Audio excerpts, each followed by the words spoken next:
The weight of the black card seemed impossible as Natalie Parker held it in her trembling hand. The sleek, matte black rectangle with its platinum embossing caught the fluorescent office lights, almost mocking her with possibilities she'd never dared imagine. She was one of 4 women selected for what CEO Jackson Hayes called a little social experiment. His exact words still rang in her ears. "You have 24 hours. Spend as much or as little as you want.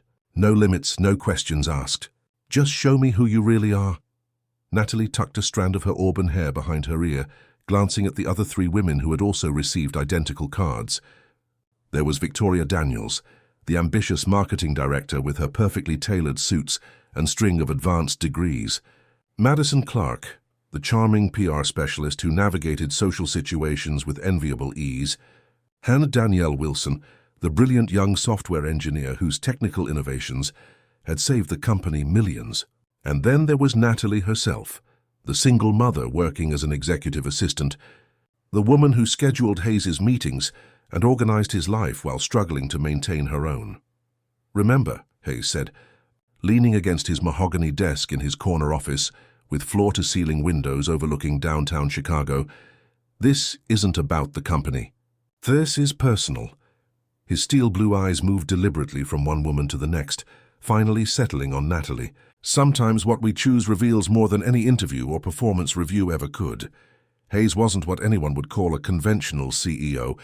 At 39, he had built Horizon Innovations from a small tech startup to a multi-billion-dollar empire in just 8 years. Known for his unconventional management style and eerily accurate judge of character, Hayes remained an enigma to most. Rumors about his private life circulated constantly, that he lived like a monk despite his wealth, that he'd survived a near-death experience that changed his worldview, that he gave away half his income anonymously. No one knew which, if any, were true. "Why us?" Madison asked, breaking the tense silence. Her confidence never wavered, even under Hayes's intense gaze. "An excellent question," he replied with a slight smile that never quite reached his eyes. "Let's just say I'm at a crossroads, both professionally and personally. The 4 of you represent something I need to understand better." That had been 2 hours ago. Now Natalie sat in her modest Honda Civic in the company parking garage, staring at the black card as if it might suddenly speak and tell her what to do. The others had already left, Victoria announcing her plans to visit the designer boutiques on Michigan Avenue, Madison mentioning something about reservations at Alinea, the 3 Michelin star restaurant. Danielle had simply smiled enigmatically before heading toward the Tesla charging station. Natalie's phone buzzed with a text from Mrs. Winters, her babysitter. "Joey's fever is up to 101. Should I give him more medicine?" Her 6-year-old son had been fighting a cold all week, another worry on her already overflowing plate. Between Joey's mounting medical bills, the rent increase notice that had arrived yesterday, and the transmission warning light that had appeared on her dashboard this morning, Natalie felt the universe was testing her limits even before Hayes had added his cryptic challenge. She started her car, her mind racing through possibilities. The black card in her hand represented more money than she would see in years of careful saving. She could pay off her student loans, put a down payment on a house, create a college fund for Joey. Practical, responsible choices that reflected who she was. Or was that really what Hayes wanted to see? Was this some bizarre test of loyalty or ethics? Would using the card for personal gain cost her the job she desperately needed? The digital clock on her dashboard reminded her that Joey would need to be picked up from the babysitter soon. Whatever this game was, she didn't have the luxury of time to decipher Hayes's motives. She needed to act, to make choices based on her reality, not his enigmatic challenge. 30 minutes later, Natalie pulled into the parking lot of Mercy Medical Center, the black card tucked securely in her wallet. Joey's pediatrician had been recommending a specialist consultation for months, concerned about his recurring respiratory infections and possible underlying conditions. Insurance would cover only a fraction of the cost, forcing her to postpone the appointment repeatedly. Not today. Today she would use the card for what mattered most, her son's health. As she approached the receptionist's desk in the pediatric specialty center, doubt crept in. What if the card was declined? What if this was all just an elaborate test of ethics? and using the card would prove she was willing to take advantage. What if Ms. Parker? A voice interrupted her spiraling thoughts. Dr. Reynolds, a pediatric pulmonologist whose waiting list stretched for months, stood before her with a warm smile. I understand you've requested an urgent consultation for Joey. We had a cancellation, so I can see him this afternoon if you're available. 3 hours later, Natalie emerged from the medical center with Joey holding her hand and a folder containing diagnostic results, a treatment plan, and receipts for medications. The black card had worked without hesitation, covering the consultation, tests, and a year's worth of specialized medications that would finally address Joey's undiagnosed asthmatic condition. "Can we get ice cream, Mom?" Joey asked, his energy already improved after his first proper treatment. "Not today, buddy. We have a few more important stops to make," she replied, helping him into his booster seat. By dusk, Natalie had used Hayes's black card 3 more times, at an auto repair shop where her car's transmission received the attention it had desperately needed, at a grocery store where she filled her cart with healthy foods rather than the budget options she usually selected, and at a children's clothing store where she purchased Joey properly fitting winter clothes for the upcoming Chicago winter. As night fell, she sat at her small kitchen table, Joey asleep in his bedroom, and stared at the receipts spread before her. The total was substantial, but hardly extravagant compared to what the others might be spending. She had 1 day left, and a growing suspicion that whatever game Hayes was playing, it wasn't as simple as it appeared. Her phone buzzed with an incoming email. "Jackson Hayes. Subject line, tomorrow." The message was brief. "Dinner. My house, 8 p.m., all 4 of you. Bring whatever you've purchased. Address attached." Natalie leaned back in her chair, a sense of unease settling over her. Tomorrow she would come face to face with whatever Hayes was really testing, and discover whether she had passed or failed. What she couldn't possibly know was that Hayes had been watching her all day, and that her choices had already set in motion events that would change both their lives forever. The next morning, Natalie woke before her alarm, her mind already racing with thoughts of the evening ahead. Joey was breathing easier than he had in months, the new medications clearly making a difference. As she prepared his breakfast, her phone pinged with notifications, the other women sharing their purchases in a group chat Hayes had apparently created. Victoria had posted photos from Neiman Marcus and Tiffany & Co., her haul including a designer handbag, diamond earrings, and what appeared to be an original artwork. "Investing in quality," she'd captioned it with a winking emoji. Madison shared pictures from her evening at Alinea, followed by VIP access to a concert and a night at the Peninsula Hotel's presidential suite. "Life experiences material things," she wrote. Danielle had been more reserved, simply stating she'd made strategic acquisitions without elaborating. Natalie's thumb hovered over the screen. Should she share her practical choices? Would they seem pathetically small compared to the others' extravagance? She decided against posting, slipping her phone back into her pocket as Joey bounded into the kitchen.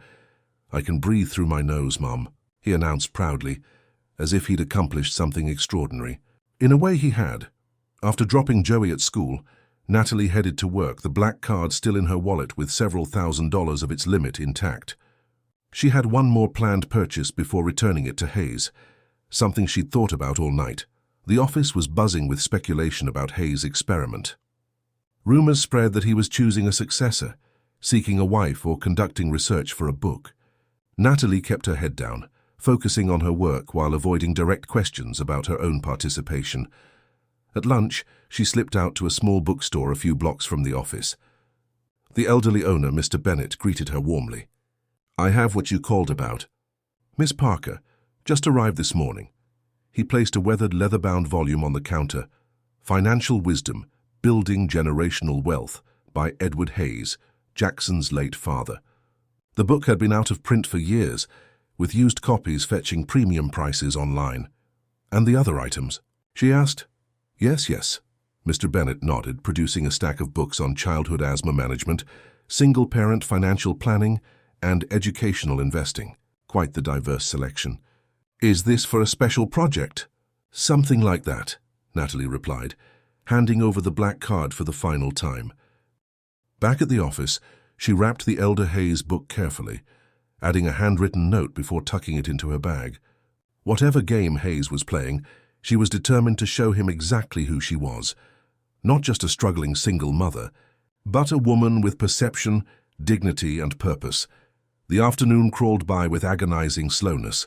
At 5, Natalie left to pick up Joey, drop him at her sister's for an overnight stay, and prepare for the evening ahead.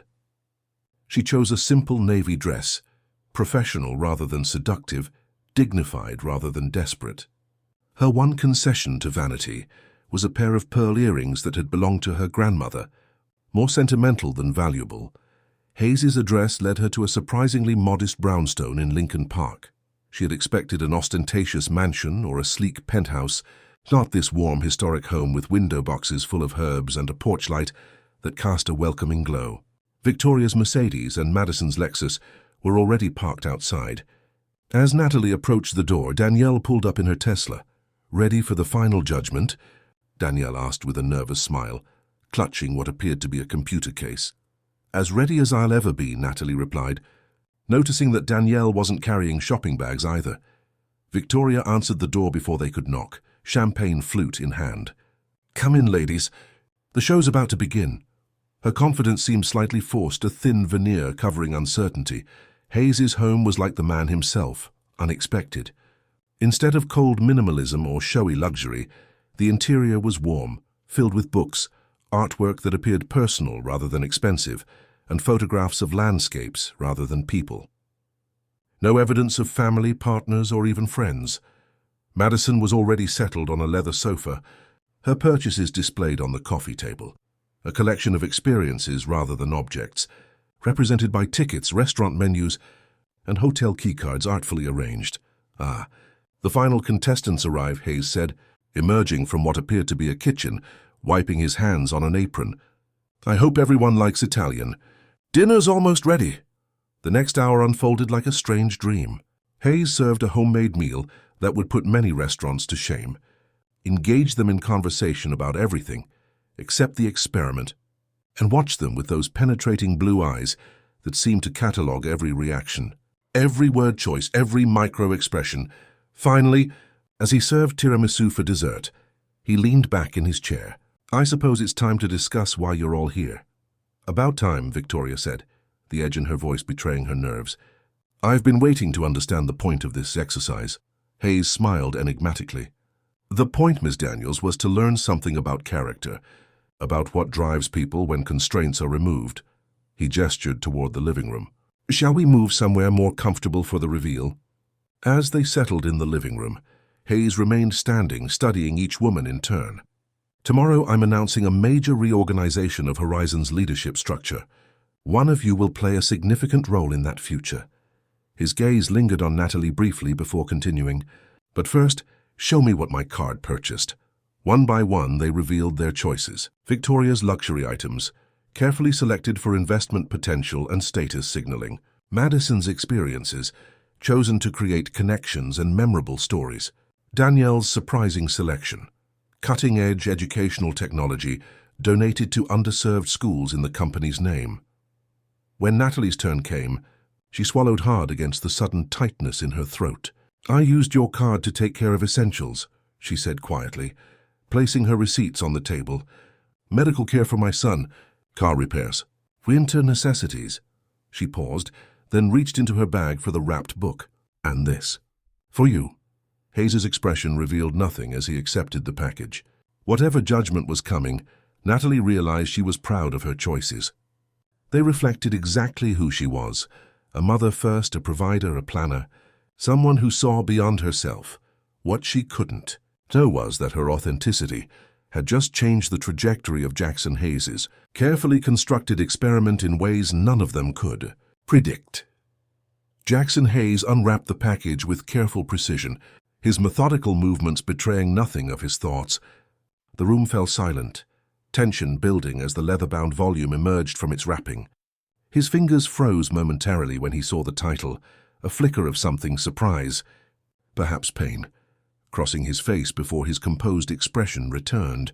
"My father's book," he said quietly, opening to the inscription page where Natalie had written a simple note. "The greatest wealth is not measured in dollars. Thank you for the opportunity to invest in what truly matters. He closed the book carefully, setting it aside before looking directly at Natalie. Of all the things you could have purchased for yourself, you chose to give me something instead. Victoria cleared her throat. I think we're all curious about the point of this exercise, Jackson. Some transparency would be appreciated.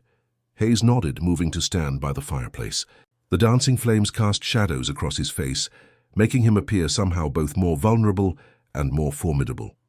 6 months ago, I received some news that changed my perspective on everything: business, legacy, purpose. He paused, choosing his words carefully. I realized that the metrics I've been using to measure success, both personal and professional, were fundamentally flawed. Danielle leaned forward. What kind of news changes a billionaire's perspective that dramatically? The kind that makes you question what you're building and who you're building it for, he replied cryptically. I needed to understand something about trust, judgment, and character. Hence this experiment. Madison set down her champagne glass. So we were lab rats? That's rather dehumanizing, isn't it? On the contrary, Hayes countered. I gave each of you unprecedented freedom. No constraints, no guidelines, just the opportunity to reveal your authentic priorities. He turned to Victoria. You chose status symbols and investments, logical for someone who values security and recognition. His gaze shifted to Madison. You invested in experiences and connections, building social capital in ways that align with your strengths. Looking at Danielle, he continued, you leveraged the opportunity for social impact, creating public good while enhancing the company's reputation.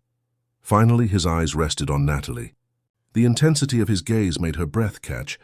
And you, Ms. Parker, focused on foundational needs, health, safety, a necessity, before thinking of giving something back. I'm still not clear on why this matters to Horizon's reorganization, Victoria interjected, her perfectly manicured nails tapping impatiently against her glass. Because Horizon is changing direction, Hayes answered. We're establishing a non-profit foundation with an initial endowment of $50 million. The foundation will focus on accessible healthcare, education, and community development. He paused. I need someone to lead it who understands value beyond the balance sheet. The revelation landed like a stone in still water, ripples of implications spreading outward. Victoria's expression soured slightly. Madison looked intrigued but uncertain. Danielle nodded thoughtfully. Natalie felt her heart beating faster, unsure what this meant for her specifically. The four of you represent different approaches to leadership, Hayes continued. I needed to see how those approaches would manifest when constraints were removed, Natalie found her voice. So this was a job interview, disguised as a psychological experiment. Hayes smiled, the first genuine smile of the evening. In a sense, though perhaps more revealing than any traditional interview could be, he moved to refill their glasses. But there's more to discuss. Dinner was just the beginning of our evening, as Hayes led them through his home to a beautifully appointed study. Natalie noticed photographs she'd missed earlier, Hayes as a child with a stern-looking man who must be his father, the author of the book she'd given him. In another, a much younger Hayes stood beside an elderly woman outside what appeared to be a small bakery. These glimpses into his personal history seemed oddly incongruous with his public persona. The study featured floor-to-ceiling bookshelves, a massive desk, and a wall of screens currently displaying data about Horizon's global operations. Hayes gestured toward comfortable leather chairs arranged in a semicircle. The foundation is only part of the reorganization, he explained, activating the screens with a remote. Horizon is pivoting toward more socially responsible technologies. We're divesting from certain defense contracts and increasing investment in healthcare innovation, sustainable energy, and educational technology. Victoria straightened. That's a significant departure from our current profit centers. The board will have concerns. The board has already approved the strategy, Hayes replied. What they don't yet know is who will lead these initiatives. He looked at each woman in turn. That's where tonight's demonstration of character becomes relevant. Madison leaned forward. So one of us gets the foundation and the others, what, go back to our regular jobs? Not exactly, Hayes said. Each of you will be offered a new role aligned with your demonstrated values and skills. He touched the remote again, bringing up 4 organizational charts. Victoria, Your financial acumen and investment instincts would make you an ideal CFO for our new sustainable technologies division. Victoria's expression shifted from disappointment to calculated interest as she processed the potential power and compensation such a position would entail. Madison, your understanding of relationship building and experiential value aligns perfectly with our new customer engagement division, focusing on creating meaningful connections between our technologies and the communities they serve.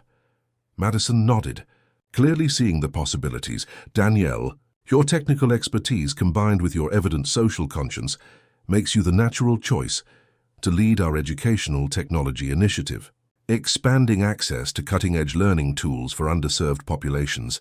Danielle's normally reserved expression brightened considerably. Finally, Hayes turned to Natalie. And Ms. Parker, your demonstrated priorities. The door to the study burst open, interrupting whatever Hayes had been about to say. A young man in a rumpled suit entered, his expression urgent. Mr. Hayes, I apologize for the interruption, but there's a situation requiring immediate attention. Hayes frowned. Bradley, I left explicit instructions. It's about Project Phoenix, sir. There's been a security breach. The change in Hayes was immediate and dramatic. His casual demeanor vanished, replaced by the sharp-eyed CEO known for ruthless efficiency. Ladies, please excuse me. Help yourselves to drinks. This shouldn't take long. He followed Bradley from the room, closing the door firmly behind him. The moment the door shut, Victoria was on her feet. Well, this is unexpected. Any bets on what Project Phoenix might be? Probably their quantum computing initiative, Danielle offered. They've been keeping it under wraps, but industry rumors suggest it's revolutionary. Madison sipped her drink thoughtfully. More interesting is why Hayes would test potential executives with his personal black card rather than using standard assessment methods, because standard methods don't reveal character. Under unusual circumstances, Natalie said quietly, her eyes drawn to a photograph on Hayes's desk. She moved closer, studying it with growing confusion. The photo showed Hayes with a woman and a young boy, all three smiling. The backdrop a hospital room decorated with birthday balloons.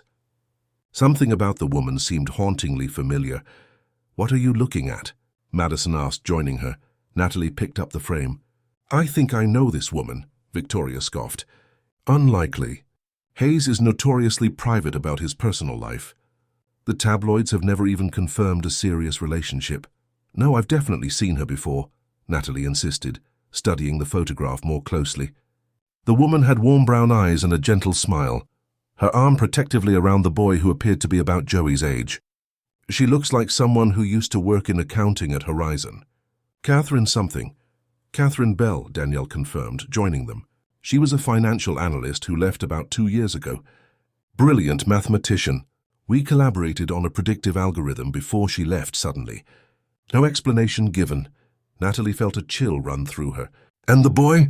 No idea, Madison said. Hayes doesn't have children, at least none publicly acknowledged. The door reopened before they could speculate further, and Hayes returned looking troubled. I apologize for the interruption. A sensitive matter that requires attention, but not immediately. His eyes went to the photograph in Natalie's hands, and something in his expression shifted. You recognize her, he said. It wasn't a question. Natalie nodded. Catherine Bell, she worked at Horizon. Yes, Hayes confirmed, taking the photograph and looking at it with an expression of profound sadness. Catherine was more than an employee. She was my sister, was... Natalie asked, registering his use of past tense. Hayes set the photograph down carefully. Catherine died 18 months ago. Acute myeloid leukemia. Despite all my resources, all my connections, his voice trailed off. Her son, my nephew Tyler, now lives with me. The revelation landed with seismic impact. Hayes's cryptic comments about changed perspectives suddenly made sense. His interest in healthcare initiatives, in values and character, all contextualized by personal loss. That's why you're reorganizing Horizon, Danielle said softly. It's Catherine's legacy. Partly, Hayes acknowledged, but it's also about what her illness revealed to me about our healthcare system, about access and privilege, about what truly matters when time becomes the most precious commodity. He looked directly at Natalie. Which brings me back to our discussion of your potential role.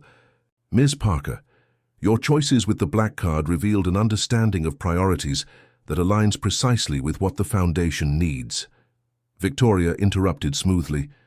While I sympathize with your personal situation, Jackson, making major business decisions based on emotional responses to family tragedy isn't sound corporate governance. Hayes's expression cooled. An interesting perspective, Victoria. Perhaps revealing more about your character than your purchases did. He turned back to Natalie. Catherine's foundation needs a director who understands both struggle and hope. Someone who makes wise choices even when presented with unlimited options.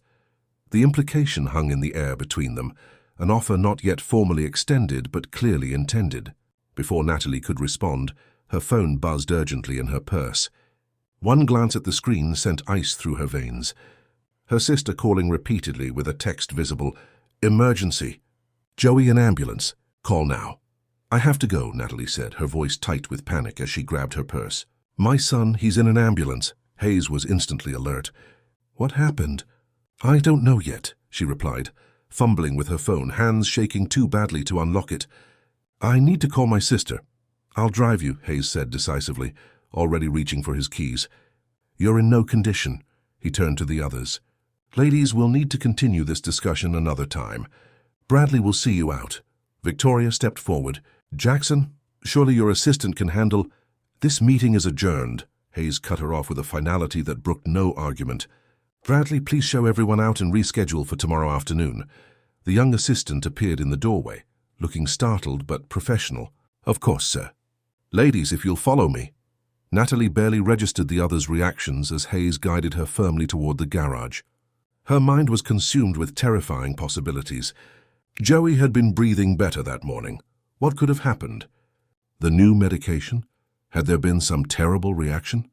Her sister's text provided no details, just the heart-stopping word ambulance.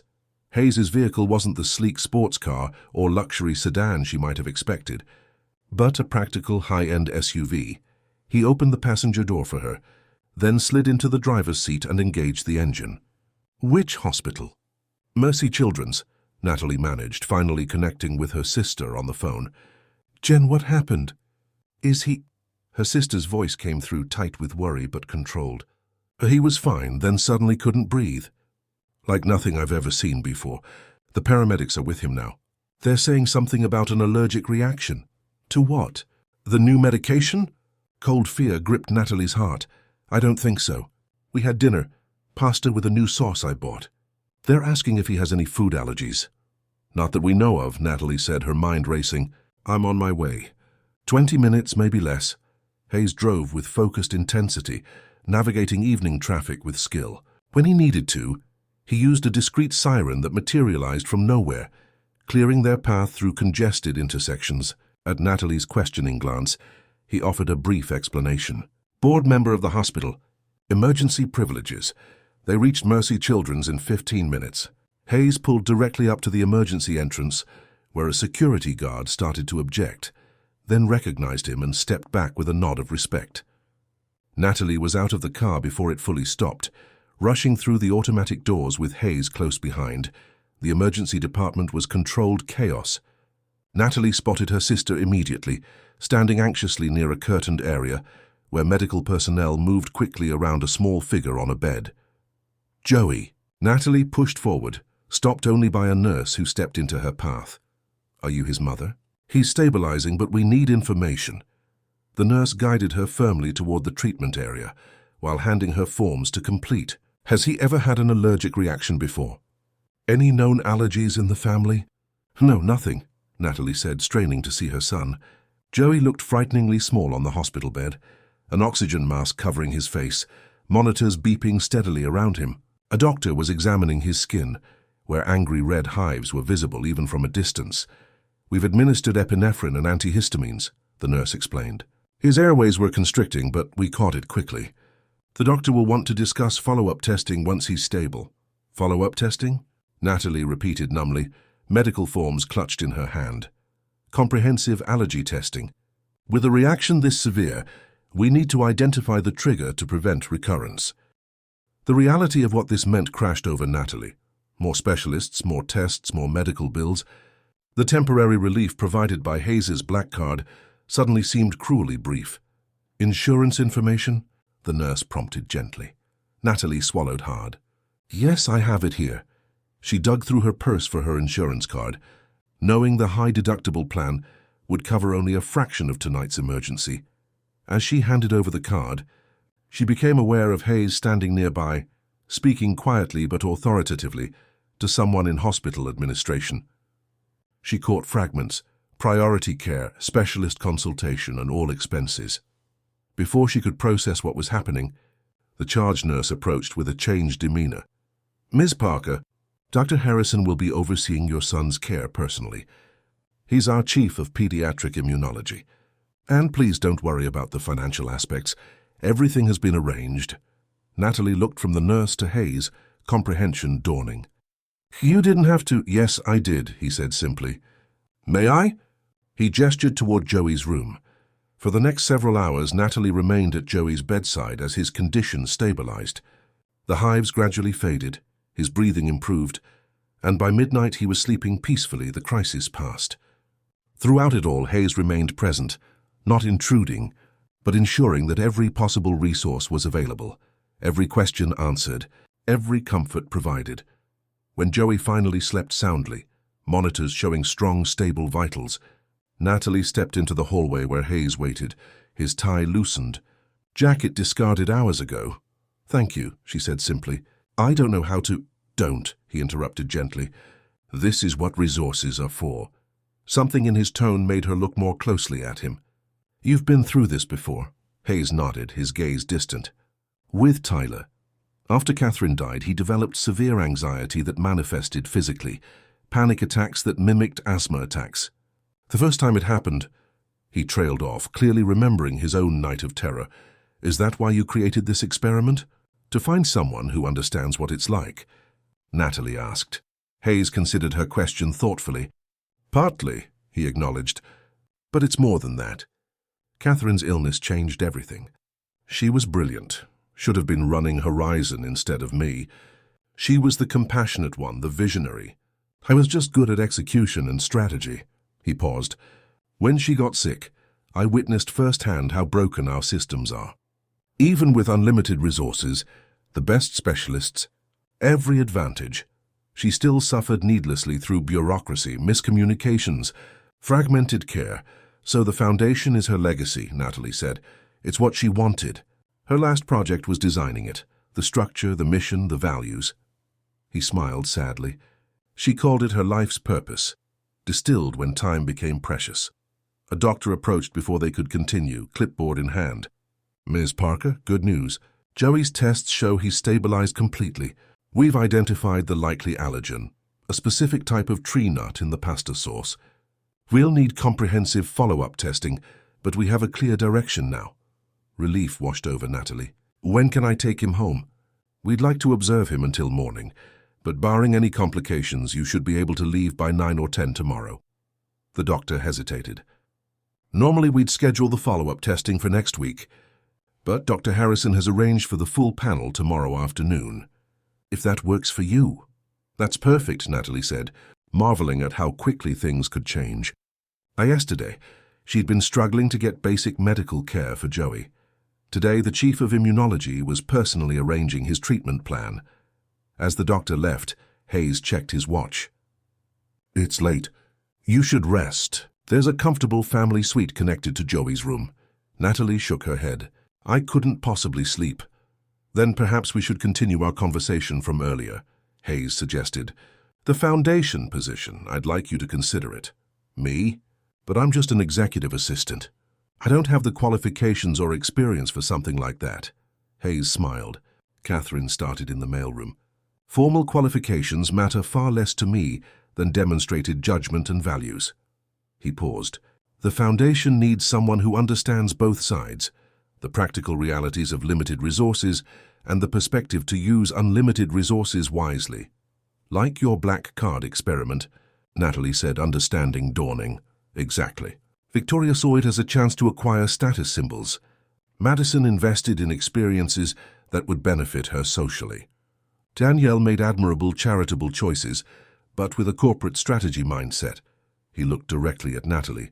You were the only one who used resources to address fundamental needs first, then considered giving something back, something personally meaningful rather than generically charitable. The implications were overwhelming. This would be a complete change from my current role. Yes, Hayes acknowledged, with corresponding changes in compensation, authority and responsibility. The foundation has a $50 million initial endowment. We expect to increase that to $200 million within 3 years. Natalie felt lightheaded at the figures. I would need to think about it. Of course, Hayes agreed. Take all the time you need. A nurse appeared in the doorway. Ms. Parker? Joey's asking for you. Natalie rushed back to her son's room, finding him awake and alert, the oxygen mask replaced with a nasal cannula. Hey, buddy, she said softly, smoothing his hair back from his forehead. Mom, he said weakly, I'm sorry I ruined your important dinner. You didn't ruin anything, she assured him, heartbreaking at his concern for her, even in his condition. Is your boss mad? The one who gave you the special card? No, sweetie.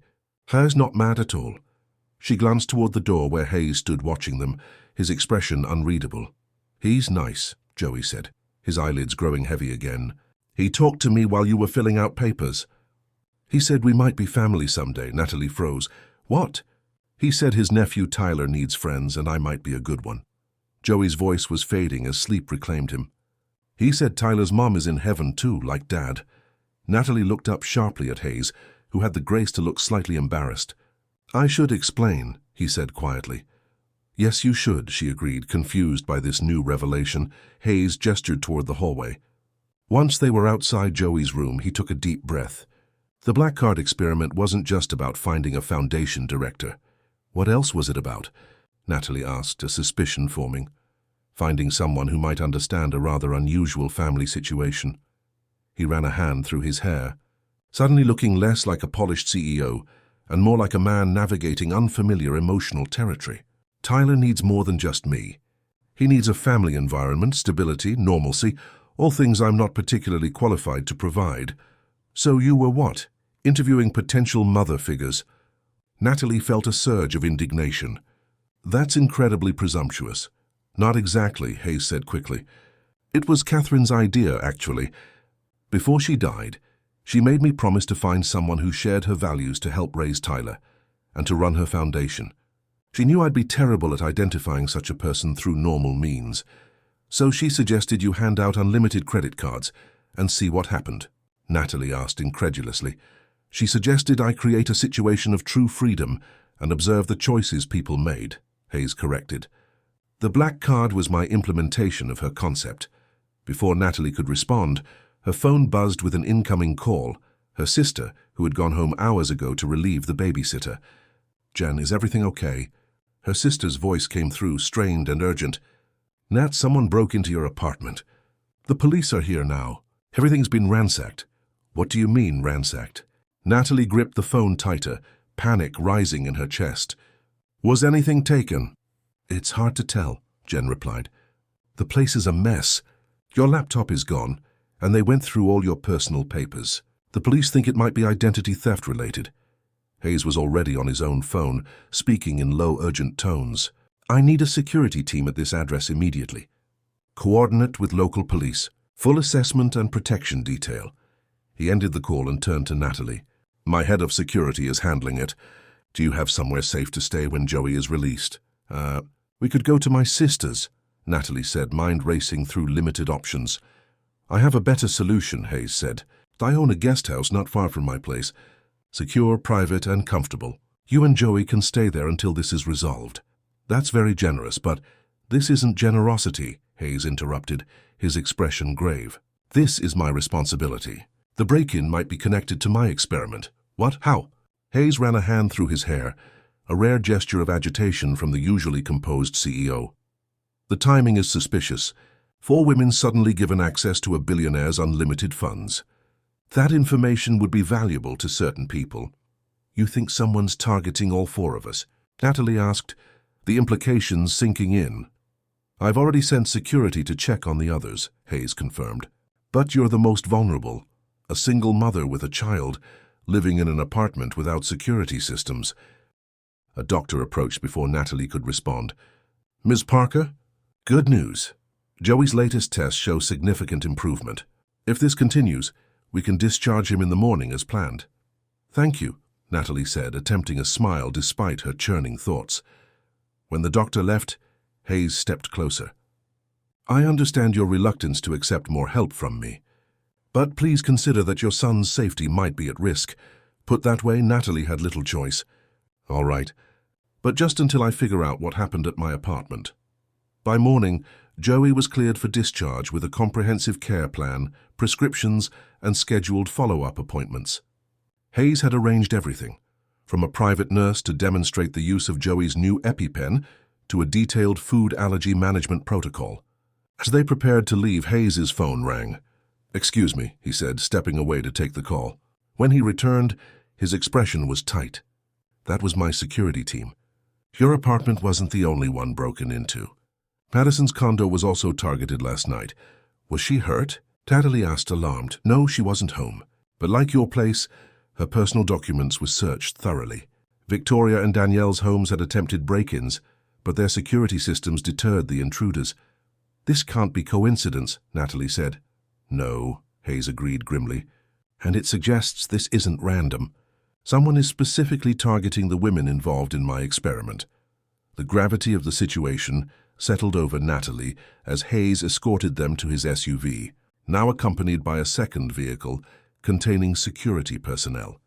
Joey, still tired from his ordeal, but excited by what he perceived as an adventure, settled into the back seat with a tablet Hayes had thoughtfully loaded with age-appropriate games. "I've rescheduled the meeting with the other candidates for this afternoon," Hayes explained as they drove.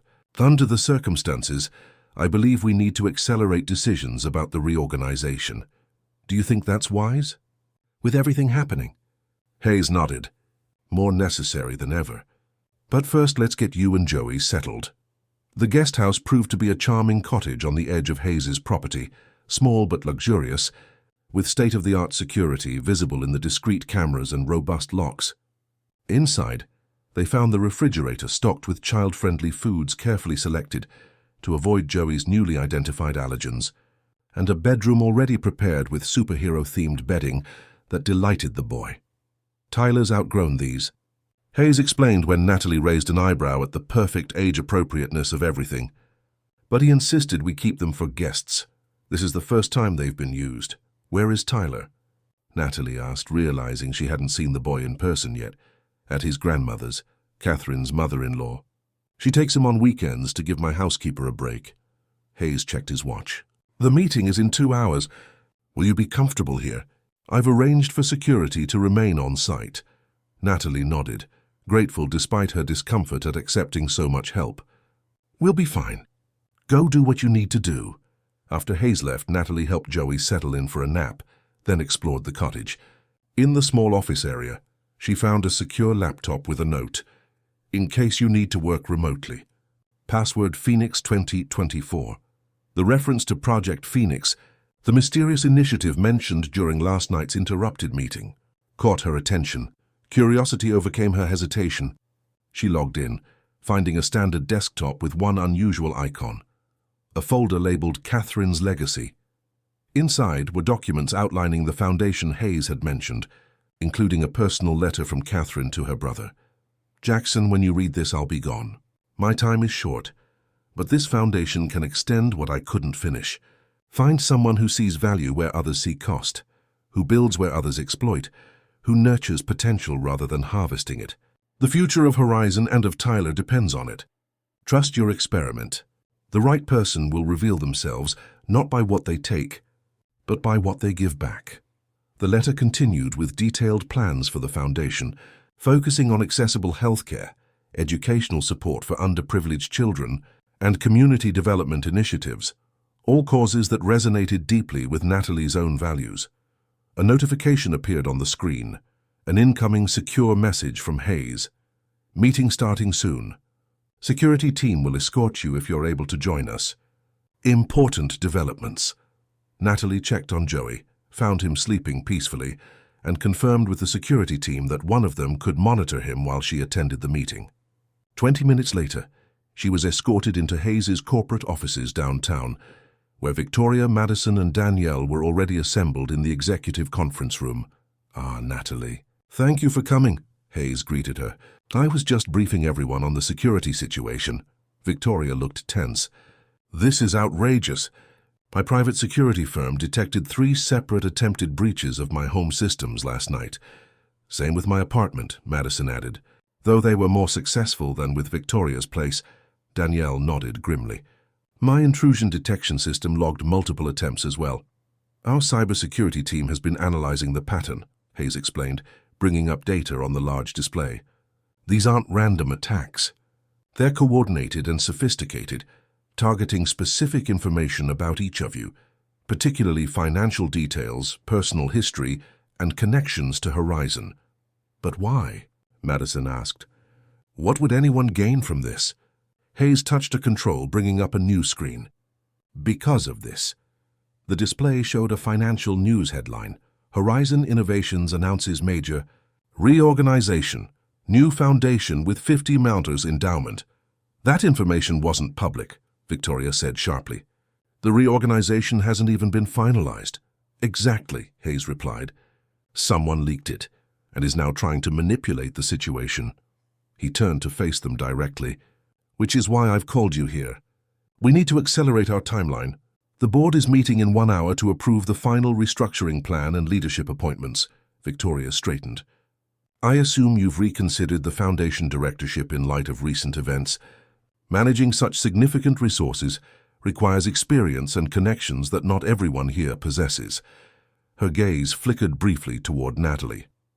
"Actually," Hayes said, "recent events have only confirmed my original assessment." He turned to Natalie. "Unless you've changed your mind about considering the position." Before Natalie could respond, the door opened and Bradley entered with a tablet. "Sir, we've identified the source of the leak and the break-ins." Hayes took the tablet, his expression darkening as he reviewed the information. "Are you certain?" "The digital forensics are conclusive," Bradley confirmed. Hayes looked up, his gaze settling on Victoria.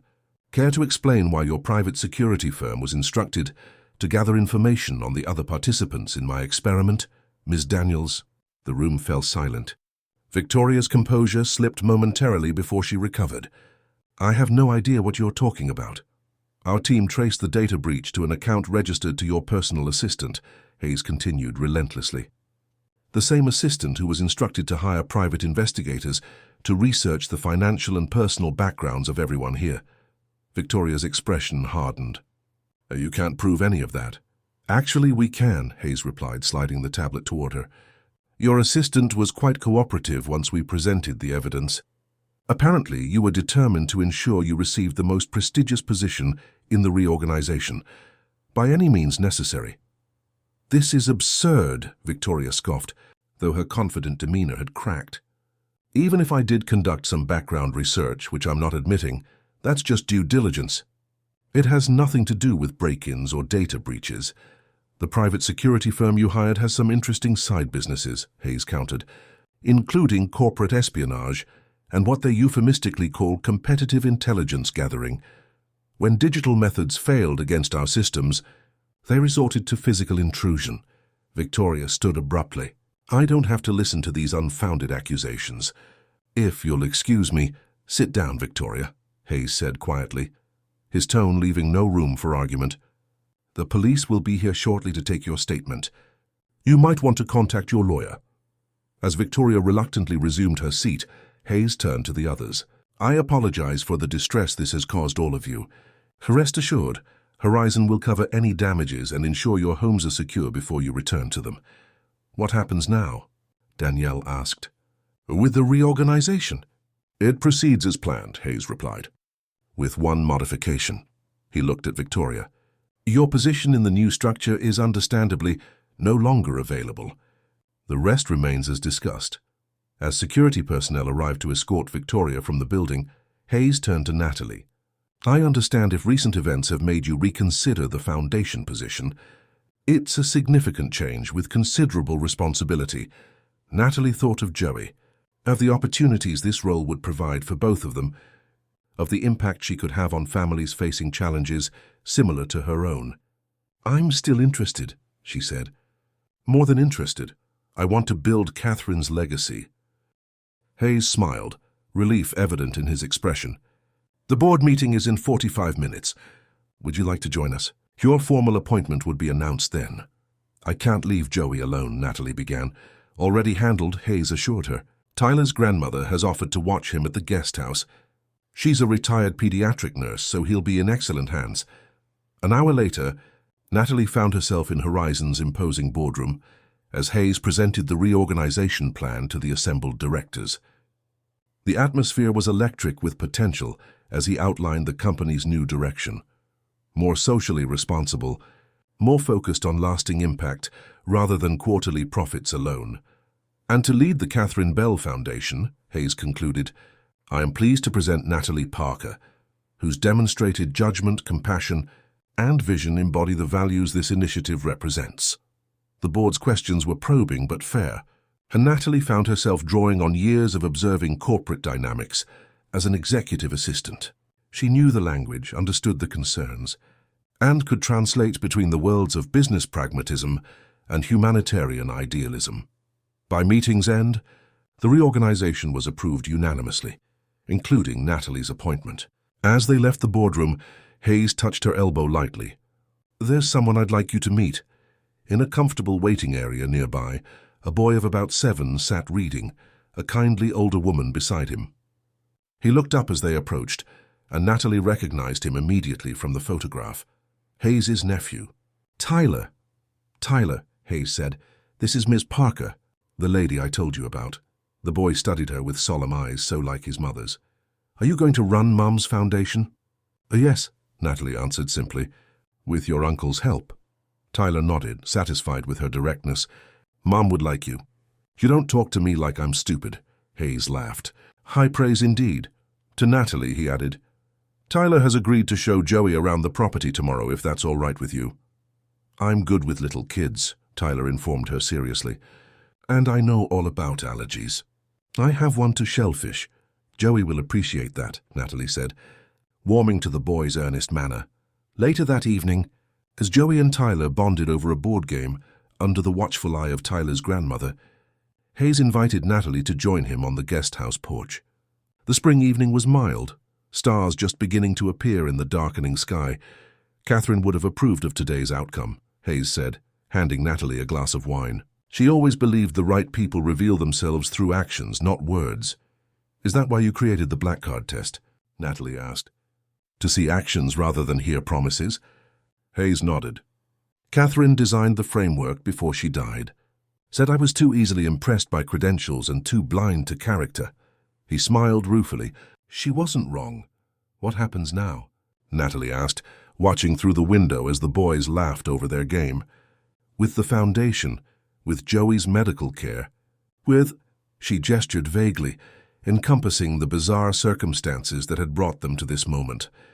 "The foundation launches next month," Hayes replied. "Your first year's focus will be establishing the healthcare accessibility programs Catherine outlined. As for Joey's care, the company's executive medical plan covers you both now. The best specialists, no concerns about cost or access." He paused, seeming to choose his next words carefully. "As for the rest, that depends partly on you. The guest house is yours for as long as you need it. Tyler has already asked if Joey can come over forever, which I think translates to a standing playdate invitation." Natalie smiled, watching their sons, because that's how she had begun to think of them. Two boys with similar losses finding connection. And what about us? This isn't exactly a conventional professional relationship anymore. Hayes turned to face her directly. "No, it's not, and I'm not entirely sure what it is becoming. But I'd like to find out if you're willing." The honesty in his expression touched something in Natalie that had been dormant since her husband's death years ago. "I think I am," she said softly, "though we should probably take it slowly. For the boy's sake." Hayes nodded, understanding in his eyes. "Of course. We have time." Inside, Tyler had apparently taught Joey a new card trick, and the younger boy's delighted laughter floated through the open window. Hayes smiled at the sound. Catherine always said that wealth was meaningless unless it created joy. I think she'd approve of this particular investment. Natalie thought of the black card that had changed everything, of choices made and paths revealed. "Some investments pay dividends you never expect," she agreed, raising her glass in a quiet toast to new beginnings. 6 months later, the Catherine Bell Foundation had already funded healthcare initiatives in 3 states, created educational support programs for children with chronic illnesses, and established a research grant for developing accessible medical technologies. Natalie had moved from the guest house to a comfortable home nearby, where Joey thrived with proper medical care and the friendship of Tyler, who had become like a brother to him. And if Hayes spent more evenings at their dinner table than at his own, if professional lines blurred into personal connection, if 2 broken families gradually found healing together, well, that was a dividend no financial statement could possibly capture. The black card experiment had ended, but its true value was only beginning to be revealed, in second chances, in found family, in the quiet miracle of hearts opening to possibility once more.